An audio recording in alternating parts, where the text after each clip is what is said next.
Most people think the end of an empire looks like a movie scene: collapsing buildings, explosions, crowds in the streets. In reality, the end of a financial empire often looks like a quiet press conference in another language on the other side of the world.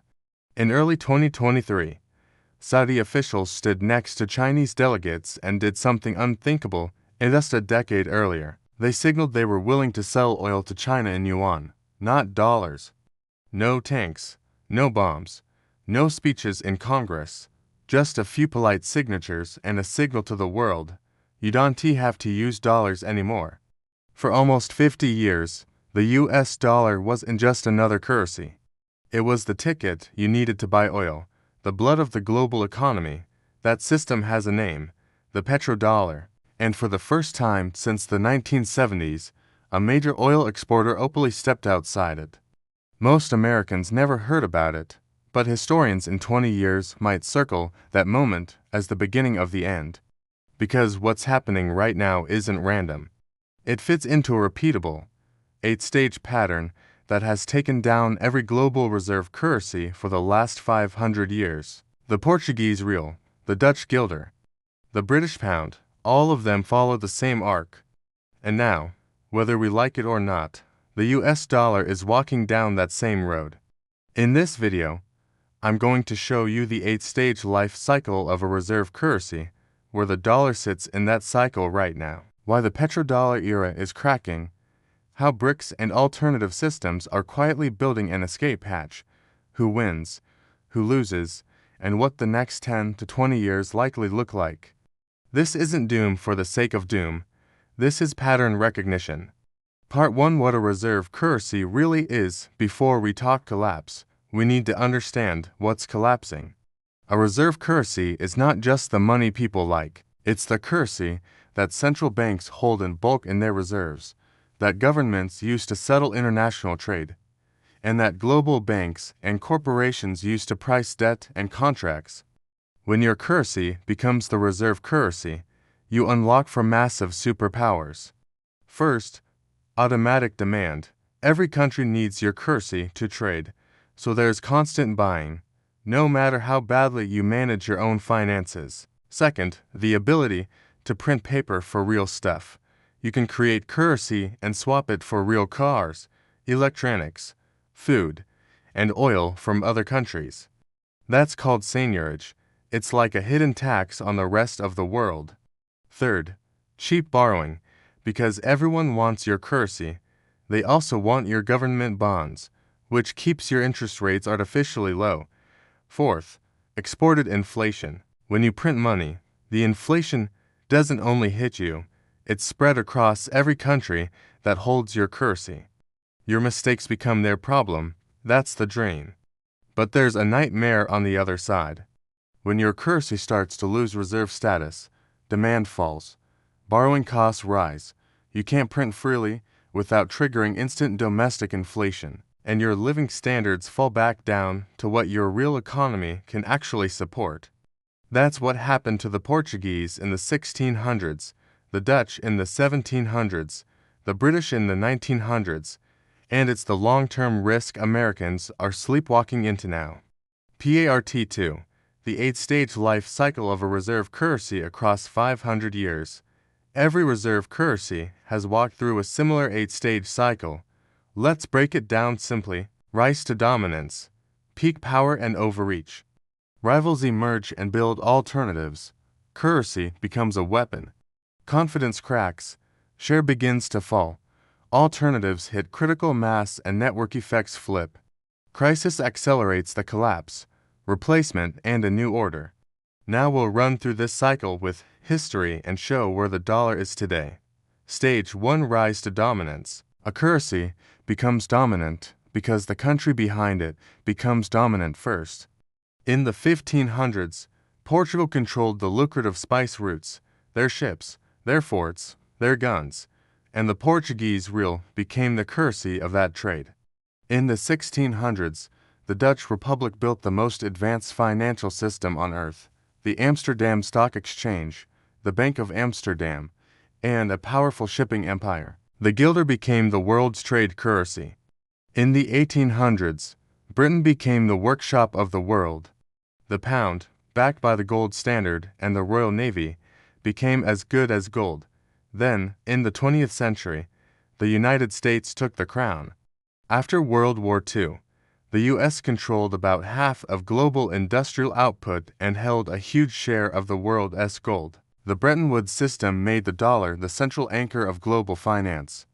Every other major currency was essentially pegged to the dollar, and the dollar was pegged to gold. Even after Nixon killed the gold link in 1971, the U.S. did something brilliant. They replaced gold-backed with oil-backed. In the 1970s, a deal with Saudi Arabia effectively said, "You sell oil only in dollars, we give you security and weapons, you recycle your surplus petrodollars into U.S. financial markets." That's the birth of the petrodollar system. From that moment, if you wanted oil, you needed dollars. This locked in global demand for the U.S. currency. That was stage 1. Ultimate dominance. Stage 2: peak power and overextension. Once a country realizes it has the reserve currency, something very human happens. It gets comfortable, then it gets greedy. Historically, we see the same pattern. More wars, more promises, more welfare and empire, all funded by debt and money printing. Portugal spent beyond its means trying to police half the planet. The Dutch fought expensive wars with England and France. Britain spent staggering sums to maintain a global empire and navy. Each of them borrowed heavily, assumed the world would always want their currency, and used today's privilege to avoid hard choices. The U.S. is no exception. Vietnam, the Cold War, to Gulf Wars, Iraq and Afghanistan, and global military bases in over 70 countries all added up. At the same time, U.S. federal debt has exploded into the tens of trillions, and money printing after crises, especially after 2008 and 2020, went into overdrive. Yet for years, nothing broke. Why? Because stage 2 still protects you. As long as the world believes there is no alternative, the system limps on. But that brings us to the next phase. Stage 3. Rivals start building escape hatches at some point. Other countries look at the dominant power and think, if they ever turn on us, we're trapped. That fear is what creates stage 3. Historically, rivals responded by building their own trading companies, creating their own ports and fleets, and developing competing financial centers. In the modern world, escape hatches look different. China has been building its own payment system (SIPs), massive bilateral trade deals, and currency swap lines. Russia built its own messaging system as an alternative to SWIFT. BRICS nations have been testing ways to trade in local currencies and talking about alternative reserve assets. Countries have been slowly raising gold holdings and trimming their exposure to U.S. treasuries. At this point, they're not trying to kill the dollar. They're trying to survive a future where the dollar might be used against them. Which leads straight into stage 4. Stage 4. The currency is turned into a weapon. When the dominant power is challenged, it has a choice: reform the system, or weaponize it. Portugal tried to lock rivals out of its ports. Britain used blockades and financial power against enemies. And today, the U.S. has something even more powerful: the ability to freeze you out of the dollar system. Sanctions, SWIFT cutoffs, frozen reserves, these are financial nukes. When the U.S. and its allies froze hundreds of billions in foreign reserves, cut banks off from the dollar payment network, and threatened to sanction entire sectors, they sent a message to every government on earth: your reserves are not really yours if we decide you're on the wrong side. That might win short-term political battles, but strategically, it has a massive side effect. It accelerates the search for alternatives. This is the moment when quiet concern turns into urgent action. Stage 5. Confidence cracks. Reserve status doesn't end because a headline says it's over. It ends gradually, as central banks and big players rebalance. In this stage, the dominant currency's share of global reserves starts to drift down. Trade invoicing begins to diversify into other currencies. More contracts get written in euros, yuan, or local currencies. Countries add gold and other assets as insurance. On the surface, life looks normal. People still use the dollar. Markets still function, and U.S. bonds are still considered safe. But under the hood, trust is eroding. The key sign of stage 5 is this: no one wants to be the last one holding to many of the old currency. So the big, quiet reallocations begin. That's where we've been in the 2010s and early 2020s. The share of global reserves in dollars has been trending down, bit by bit. Not a crash, a leak. But leaks don't stay leaks forever. Stage 6. Alternatives hit critical mass. Now we reach the stage we're entering today, the danger zone. For decades, network effects protected the dollar.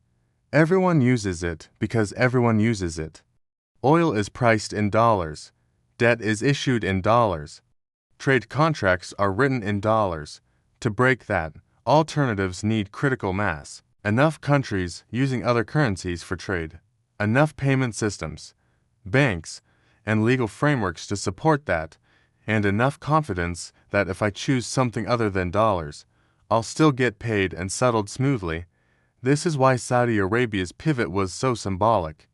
When the largest oil exporters in the world show they're willing to accept non-dollar currencies, join blocs like BRICS, and diversify their financial relationships, it sends a message to every other commodity exporter: you can do this too. You're not locked in forever. Meanwhile, China's trade in yuan is rising. More energy deals are getting priced outside the dollar, and regional trade pacts are quietly bypassing the old system. This is the moment when the network effect starts to flip. Before, the logic was, everyone uses dollars, so we have two. After, it becomes, more and more people are using other currencies. Maybe we should, too. Once that mentality takes hold, you don't need a conspiracy. You just need incentives, and the shift accelerates on its own. That's stage 6, and that's where the dollar appears to be moving now. Stage 7. A crisis lights the fuse. Here's the hard truth. Reserve currencies almost never die peacefully. They die during crises. For Portugal, it was wars and blockades. For the Dutch, it was Napoleon and economic collapse. For Britain, it was World War II and the brutal cost of maintaining empire. For the dollar, the crisis could take several forms: a debt crisis where investors lose confidence in Washington's ability to manage trillions in obligations, a banking or real estate meltdown that forces the Federal Reserve into extreme printing, a geopolitical conflict that drags the U.S. into expensive, drawn-out engagements it can't economically sustain, or a successful launch of a compelling alternative trade and reserve system that suddenly makes holding dollars less attractive. In normal times, governments can manage problems slowly. But in stage 7, the system is already fragile. So, when the crisis hits, countries dump some reserves, exchange rates move violently, and the dominant currency can lose 30 to 50% of its value against others in a relatively short time. Authorities will try everything: capital controls, emergency rate hikes, massive intervention in bond markets. Some of it will work temporarily, but the underlying trend, the shift away from dependence on that currency, is already baked in. Stage 7 is the no-going-back moment. Stage 8, the new order emerges after the storm. The ocean is never the same. The old currency doesn't vanish. The British pound still exists. The Dutch and Portuguese currencies continue domestically for centuries, but they lose their special status. In the New World, a new reserve structure emerges. Sometimes there is one main replacement, like the dollar after the pound. Sometimes there is a multipolar system where several currencies share power. Often, gold and real assets regain importance at trust anchors. What could replace the dollar? There are 3 realistic scenarios.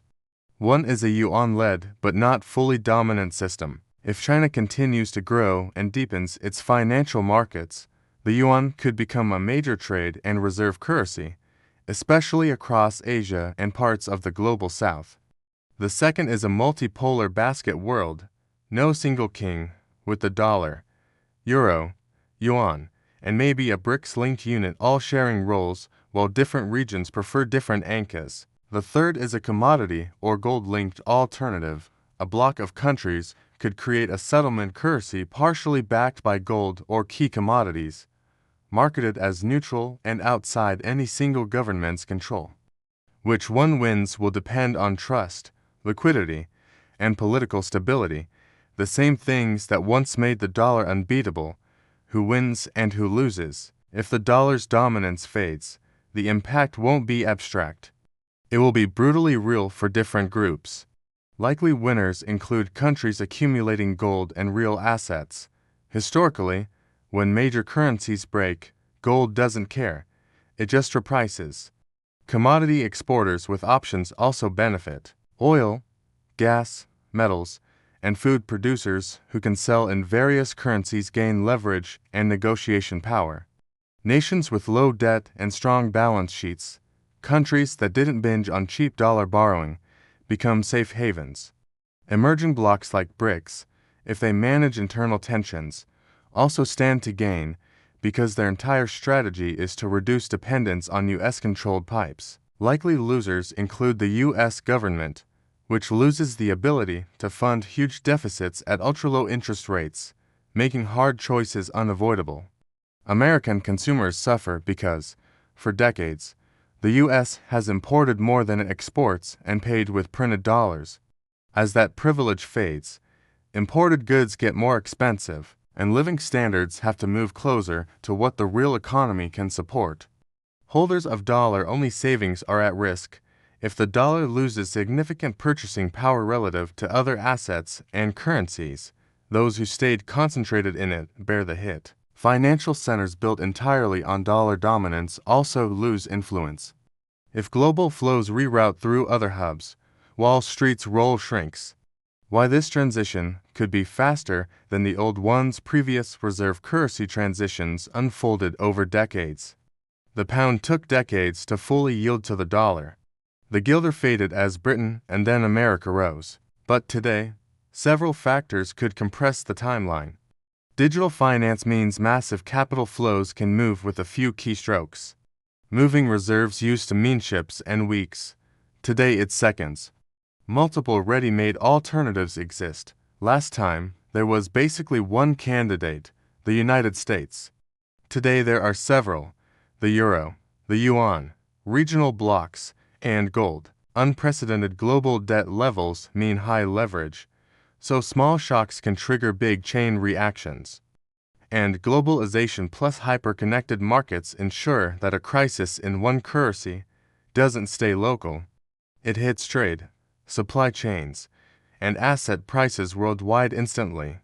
Put simply, the script is familiar, the speed might not be. Closing, the cycle always ends. Every empire that held the reserve currency believed the same story. We're different. We're smarter. Our system is too important to fail. Portugal thought that. The Dutch thought that. Britain absolutely thought that. They were all wrong. Reserve currency status is not a birthright. It's a rental agreement with history, and history always reclaims the keys. The US dollar is not going to vanish tomorrow.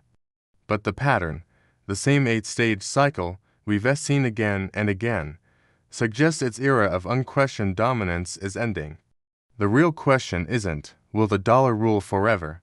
It's, what does your life look like in a world where it doesn't?